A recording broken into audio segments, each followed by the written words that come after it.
আসসালামু আলাইকুম। সবাইকে পবিত্র ঈদ উল আজহার শুভেচ্ছা জানাচ্ছি। সবার জীবন হাসি আর আনন্দে ভরে উঠুক এই দোয়া রেখে আজকে আমি আমার টিউটোরিয়ালটি শুরু করছি। আজকে আমি আপনাদের সাথে চট্টগ্রামের ঐতিহ্যবাহী মেজবানি গরু মাংসের একটা ভিডিও শেয়ার করব। একদম শর্ট টাইমে ইজিভাবে প্রেশার কুকারে এই টেস্টি রেসিপিটি প্রিপেয়ার করব। ভাবা যায়? এই টেস্টি রেসিপি প্রিপেয়ার করার জন্য অলরেডি চুলায় পানি বসিয়ে দিয়েছি। পানি টকবগে ফুটে উঠেছে। দিয়ে দিচ্ছি লবণ আর হলুদ, দিয়ে দিচ্ছি গরুর লাঞ্চ বা ফুসফুস। টকবগে 5 মিনিট কিন্তু আমি এটা ফুটিয়ে নিয়েছি। এখন পানি ঝরিয়ে নিচ্ছি।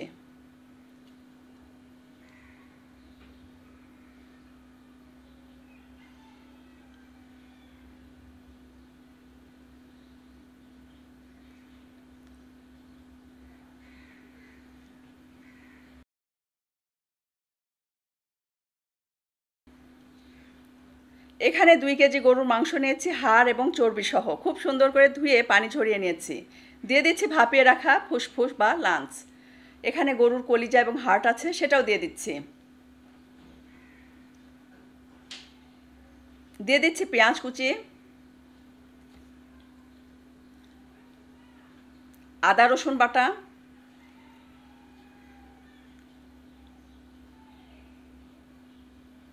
শুকনা মরিচ বাটা, চাইলে শুকনা মরিচের গুঁড়াটাও দিতে পারেন, হলুদ গুঁড়া, এখানে আছে ধনে গুঁড়া, জিরা গুঁড়া, লবণ, গোলমরিচের গুঁড়া, মৌরি গুঁড়া, জয়ত্রী জয়ফল গুঁড়া, রাঁধুনি গুঁড়া। এই মশলাগুলো এখন আমি দিয়ে দিচ্ছি।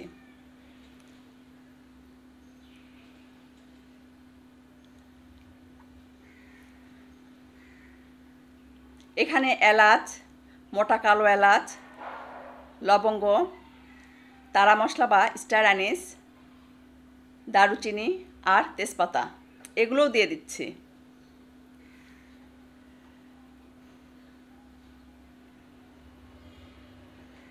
চীনাবাদাম পানিতে ভিজিয়ে রেখেছিলাম 10-15 মিনিট, তারপর খোসা ছাড়িয়ে খুব সুন্দর করে ব্লেন্ডারে গুঁড়া করে নিয়েছি। চাইলে কিন্তু পাটায় বেটেও দিতে পারেন।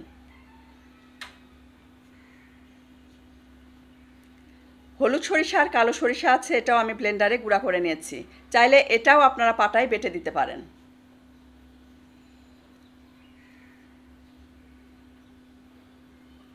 নারকেল বাটা, একটা টমেটো ছোট টুকরো করে দিচ্ছি, কাঁচা পাকা মরিচ, পেঁয়াজ বেরেস্তা,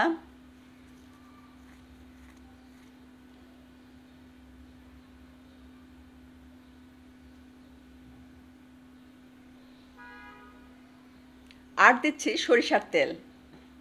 চাইলে কিন্তু আপনারা সরিষার তেল এবং সয়াবিন তেল মিশিয়েও করতে পারেন। সব কিছু একসাথে হাত দিয়ে খুব সুন্দর করে মাখিয়ে নিতে হবে।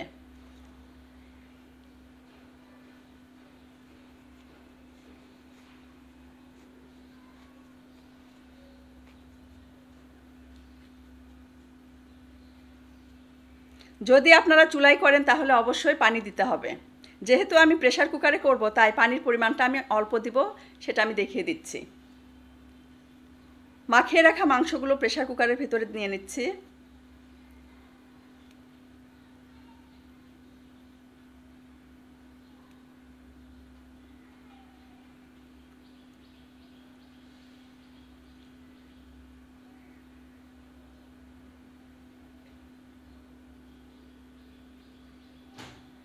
এই প্যানটা ধুয়ে 1 কাপ মতো পানি আমি দিয়ে দিচ্ছি।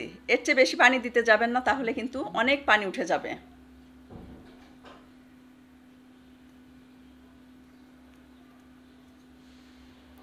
ঢাকনাটা লক করে আমি চুলায় বসিয়ে দিব।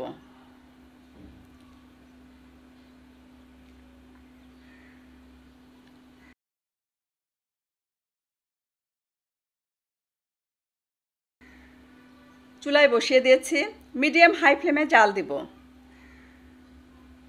যখন দেখবেন একটা সিটি বা হুইসেল এসেছে, সাথে সাথেই কিন্তু চুলার ফ্লেমটা লো করে দিব 20 মিনিটের মতো। প্রেসার কুকারে রান্না করলে যেটা হবে, আপনার সময় বেঁচে যাবে, সেই সাথে গ্যাসের খরচটাও কমে যাবে। আর আমার কাছে প্রেসার কুকারে রান্না করা মাংসগুলো এত বেশি সফট মনে হয়, এত বেশি টেস্টি মনে হয় যে বৃদ্ধ এবং শিশুদের জন্য একদম পারফেক্ট একটা টেস্টি রেসিপি।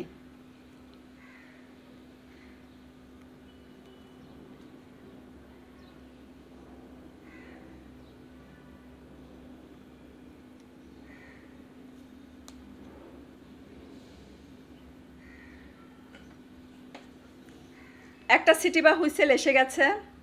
চুলার ফ্লেমটা এখন লো করে দিচ্ছি 20 মিনিটের মতো।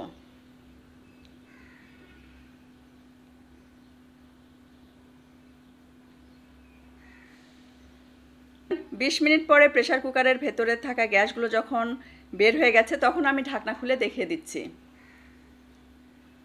এখন আমি চুলার ফ্লেমটা হাই ফ্লেমে রেখে মাংসগুলো কষিয়ে নেব। পোস্তদানা বাটা দেওয়ার কথা ভুলে গেছি, তাই এখন আমি পোস্তদানা বাটাটা দিয়ে দিচ্ছি এবং চুলার ফ্লেমটা হাই করে দিয়ে মাংস খুব সুন্দর করে কষিয়ে নেব।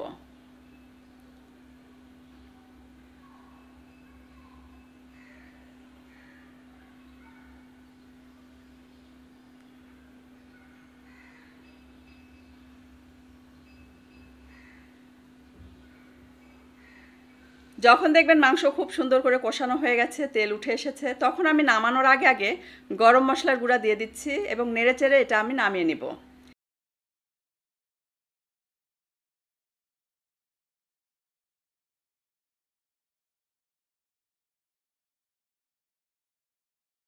দেখতেই পাচ্ছেন যেমন কালারফুল তেমনই সফট এবং জুসি টেস্টি। আশা করছি আসছে ঈদে এই রেসিপিটি কেউ মিস করবেন না। ঘরে ঘরে তৈরি করবেন এবং প্রত্যেকেই এই রেসিপিটির রিয়েল টেস্ট পাবেন, ঘরেই পাবেন। আশা করছি আমার আজকের এই টেস্টি সহজ রেসিপিটি আপনাদের সবার কাছে খুব ভালো লেগেছে। ভিডিওটি ভালো লাগলে অবশ্যই একটা লাইক দিবেন, শেয়ার করবেন ফ্যামিলি অ্যান্ড ফ্রেন্ডসদের সাথে। সেই সাথে আমার ইউটিউব চ্যানেলটি সাবস্ক্রাইব করে সাথেই থাকবেন। ইনশাআল্লাহ আগামীতে আবারও দেখা হবে নেক্সট কোনো এপিসোডে নতুন কোনো রেসিপি নিয়ে। সে পর্যন্ত সবাই ভালো থাকবেন, সুস্থ থাকবেন, আমাদের জন্য দোয়া করবেন। আল্লাহ হাফেজ।